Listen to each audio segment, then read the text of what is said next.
से एक बार मोदी सरकार दाहोद लोकसभा 5 लाखनी पार।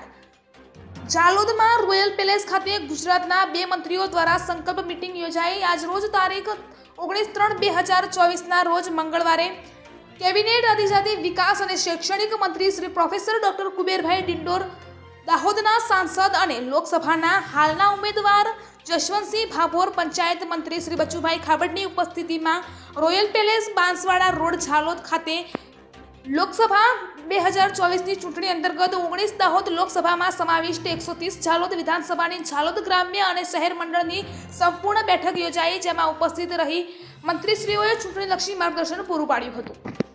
દેશના યશસ્વી વડાપ્રધાન શ્રી નરેન્દ્રભાઈ મોદી સાહેબના નેતૃત્વમાં સતત ત્રીજી વાર ભારતીય જનતા પાર્ટીની સરકાર બનવાની નિશ્ચિત છે, ત્યારે ઝાલોદ વિધાનસભાના સૌ હોદ્દેદારો અને કાર્યકર્તાઓએ આગામી લોકસભાની ચૂંટણીમાં પ્રચંડ જનસમર્થન સાથે દાહોદ લોકસભાને વિજયી બનાવવા સંકલ્પ કર્યો। આ બેઠકમાં જિલ્લા પ્રમુખ શ્રી શંકરભાઈ અમલિયાર, સંગઠન મંત્રી શ્રી નરેન્દ્રભાઈ સોની, ઝાલોદના ધારાસભ્ય શ્રી મહેશભાઈ ભુરિયા, તાલુકા સંગઠનના પ્રમુખશ્રીઓ, જિલ્લા પંચાયત તથા તાલુકા પંચાયતના સદસ્યશ્રીઓ તથા પાર્ટીના હોદ્દેદારશ્રીઓ અને કર્મનિષ્ઠ કાર્યકર્તાઓ મોટી સંખ્યામાં હાજર રહ્યા હતા।